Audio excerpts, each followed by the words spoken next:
everyone. Greetings. It's New Year. It's still kind of young, still untarnished. So here we are about to make it all messy. Yes. We tarnish everything we touch. With our whiskey reviews. Yes. So, my name is Ed. I'm Mike. This is Rotgut Review. Right. And so we're very quickly. We did do a year in review of the Rotgut Review. Worst Whiskey Watch back in October when we had our year anniversary. True, and I'm so glad we don't have to do that again. Right. So we're not gonna drink any of this stuff, but we are gonna put down our top 5 worst whiskeys for 2019. Okay. All right. So we're gonna go. Let's go from best being number 5 all the way up to number 1 being the worst. We're not drinking this now, are we? We're going to later. Oh, okay. That's part 2 of the video. Part 2 of the video. Part 2. Wow, how many parts are there? So many parts. Oh, wow. So many parts. This is just going to be engaging for you guys forever. I'm sure. All right. But we talked about this beforehand. Oh, a little bit. I don't remember anything because it's kind of late in the day. I'm tired. So let's start with number 5. Boo, boo, boo, boo. So yeah, Bird Dog Peach was our flavored whiskey representative for vodka with peach. I called it. Yeah, it's a liqueur. I think they ran it through a barrel though, just slightly. At what speed I'm not sure, but I think it actually touched the barrel, some portion of it, and the rest very briefly. Yeah. People got mad at us for that review. People who love peach, I love peach. Yeah, but I you know love what? peach, but it doesn't taste like peach. When I'm drinking whiskey. Well, and the peach was like, it tasted like a dead peach. It tasted like a rotting peach. Rotting peach. Yeah. It was just not good. So stay away from that one, kids. Yeah, we're not a fan of that. I'm sure the college crowd will give us crap in the comments. Oh yeah. All right, but number 4. Why? Number 4, they just saw the bottle, and you know what it is.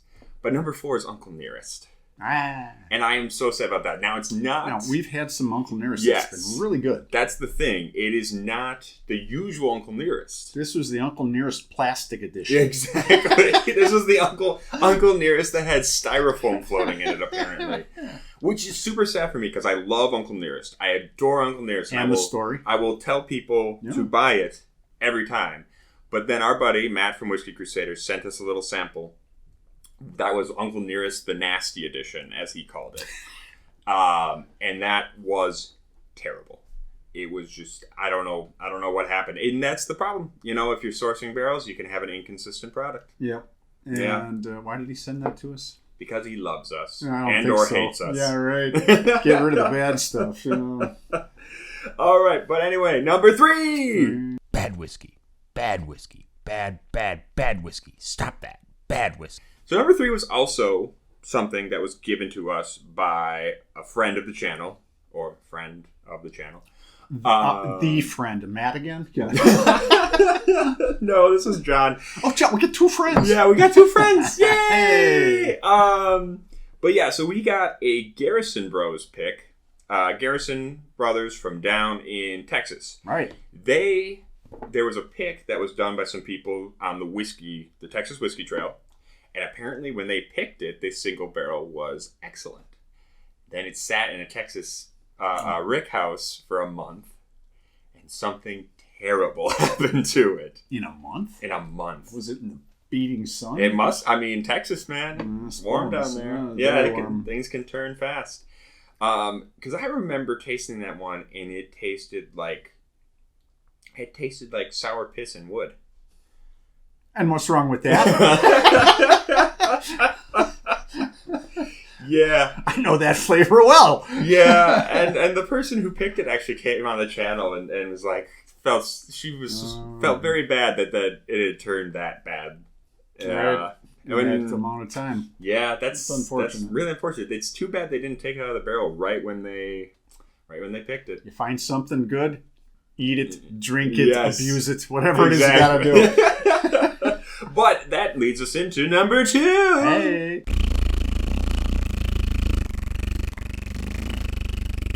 Number 2 was from the beginning of the year, actually. Wyoming whiskey. Yeah. This is a barrel pick, an aberration that should have never made it to market. Mm-hmm. And we were the lucky ones to buy this here in Wisconsin. Yeah. Well, we actually bought it off my buddy Doug. Oh, that's true. Yeah. That was the second bottle. He donated one bottle and we bought the second one so we could have an extra really bad bottle. We actually have it here. Oh my God. Quick, get a whiff of this. Oh, it smells like... My buddy says it smells like Jim Beam made a paint thinner. Yeah, that's exactly what it is. Yeah. It's so bad. And see, apparently... So this is from... It's got that oily diesel kind of influence. Yeah. Yep, there he is. I don't even think it's diesely for me. Personally, I think it literally does taste... It's like mineral spirits. Kind of, yeah. Like... Yeah, but you clean tools off with. Right. Like the vats that you soak tools in. Or to get paint off your hands, you just dunk them. Yeah. Yeesh. I used to do that at the factory. That's why your fingers are so stubby. I know, right? But yeah, no, that was... Apparently their first year was rough over in Wyoming. Yeah. And there's a few barrels that made it out in store picks that were just not up to snuff. So why a Wisconsin liquor store bought that one? I'm not sure. Yeah. But speaking of Wisconsin... Oh, okay. Go ahead. I thought we were talking about Wyoming. Well, I got a Wisconsin thing. The rabid fans in Wyoming have stuck to Wyoming whiskey. Apparently, it's gotten better. Yes. So that is true. So, yeah. At least we didn't drive a business out of business. Yeah. So. Yeah. I mean... We'll see what happens in 2020. There's still time. Yes, but over to Wisconsin for number 1. Oh. This whiskey is crap. This whiskey is crap. This whiskey is crap. Swill. Yeah. This was... what's beyond an aberration? This was awful. This was a blemish on the face of God's green earth. This was a weeping sore torn in the face of reality. There we go. Yes, but it is Central Standard Scotch style. Yeah. We give Central Standard a hard time on this show. Well, we give this particular one Yeah. Well, we're not... Scotch style whiskey, how they got away with that label, I'm not sure. Yeah, the SWA should have been just jammed up their ass as soon as they put that on a bottle. And I'm not sure if it's a beer trying to be a whiskey trying to be a beer, or a combination of both, but it's just not good. Yeah, it's like a sour beer that not even a sour beer, a stale beer that you peated. Okay. Yeah. Just not good. Jump up the alcohol volume on a bad beer and... It's not good. Yeah, it's really unfortunate. It's young and it's jangly and the peat smells like dirty socks in a forest fire. It's just weak. Yeah. So not well done. It's not a good cohesive mix. So that was number 1 from our hometown here in Milwaukee. Hey, Milwaukee. Where's that again? Somewhere. But so now that we're done pissing off everyone we reviewed this year, let's get into the next step of our worst whiskey. Right. This would be part 2. This is part 2, and this is the part where I disappear. Yeah, right. Well, I think if you watched our previous videos, you know that this year is the year we are doing the Bottom Shelf Bonanza. Right. We finally came up with a name. And why are we going to do that again? I'm not sure. But... Because people want to watch us suffer. Okay. But here's the deal: we are drinking. What we're going to try to drink. I don't know how many we're going to get through. We're going to drink as many whiskeys off the bottom shelf at my employer, Ray's Liquor Store, as we can. It's about 120 whiskeys. We're going to see how many we can get through. But we're going to cross one off today. And you know what? I'm going to be looking for the value whiskeys there. Because there are some that, you pay low amounts of money for it that are actually pretty good. Right. We're going to let you know which ones those are. That's going to be an interesting part of this, is that we may find things that are actually pretty good. All right.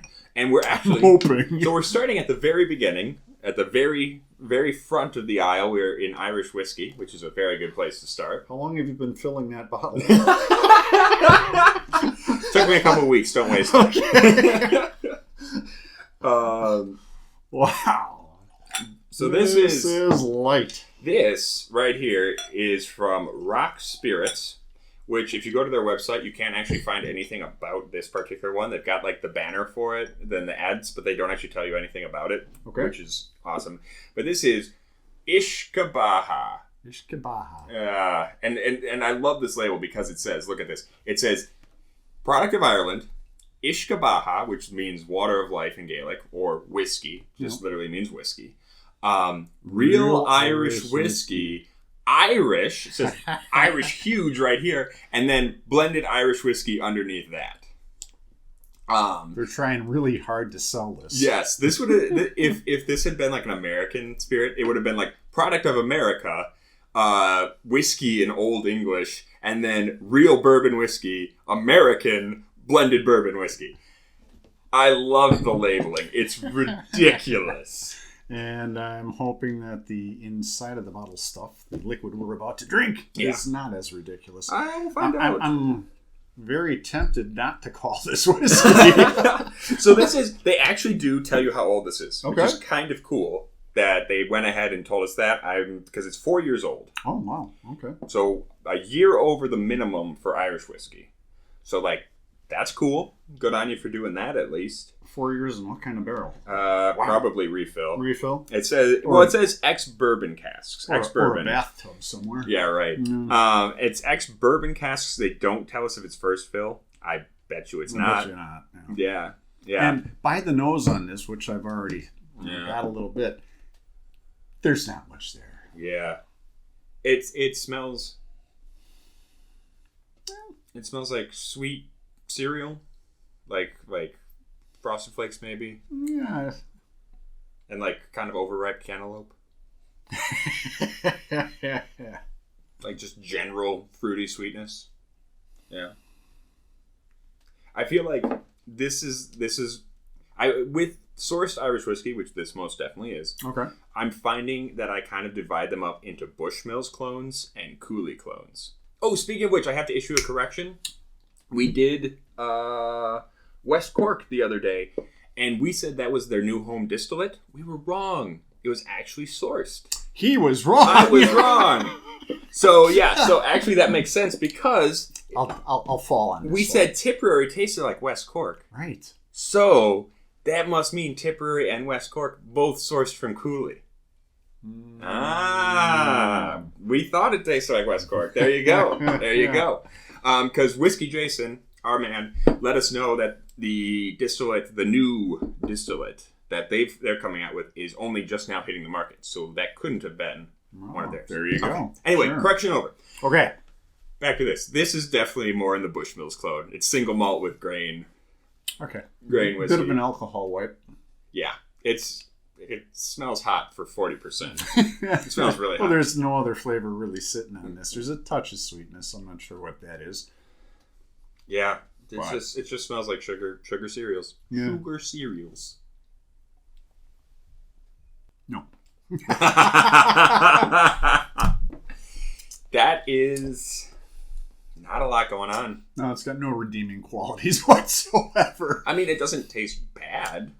It just tastes... Well, it tastes like alcohol. It tastes like alcohol. Yeah. No, I think there's nothing special about this one. Yeah, it's... Other than it's thin, it's yellow. See, they describe it as subtle and delicately sweet flavor with a long malty finish. I will say it does taste malty on the end. I was going to say, yeah. It does taste malty. That I would agree with, yeah. Yes. Yeah. There's more flavor in the finish than there is in any other part of this. Because other than that, it's just sweet. Yep. Yeah. And not that sweet. Mm-mm. Not like me. It's not bad enough to be interesting. Right. It's not good enough to be drinkable. Or interesting. Or interesting, yeah. Yeah. It's just... You know, this looks like a medicinal bottle. I would put that on the shelf in the medicine cabinet and use it for, wiping off boo-boos. Yeah, right. Yeah. It looks like a little 40, it kind of. You see the bottom? Yeah. Oh, yeah. Yeah. Nope. Looks like a little 40. Anyway. So that was our first Bonanza. Hey. We're going to keep going. We're going to have to... Should I ask you... Yeah. What did that cost? $22. Oh, wow. Yeah, it's offensive, isn't it? Yeah. That's the most offensive thing about this is how much I had to pay for it. Yeah, no, that's ridiculous. For $22, you can get, for that price range, you can get such better Irish whiskey. Oh, true. Yeah. Like, I could have gotten some West Cork Glengarriff for this, for about that same money. Sure. So. Okay. Yeah. Anywho. So is there any redeeming quality to this whiskey bottle cap company that we can... No. It's not complete crap. Okay. And that's a ringing endorsement. The other thing, here's the thing. Nobody's vomited. Yeah, nobody's vomited. And their label, we don't usually talk about the label. The label's funny. The label has gotten into self-parody at this point. Oh my God, with the little book of Kells, what do you call it? The little interlace design. Sure. and just Irish. It's basically making fun of itself. Made by wee Irishmen. Wee baby Irishmen. Yeah. Anyway. Yeah. So. Hey, this has been fun. Yeah. But not too much. Yeah, but stick around because we're going to be doing Bottom Shelf Bonanza just randomly throughout the weeks. We're not just going to have them on Wednesdays because we're going to have to blow through this stuff. Oh, that's right. Yeah. We got a ton. Yeah. Okay. So, anywho, until next time, this has been a particularly long episode of the Rotgut Review. Yep. And you guys... Hey, stay rotten.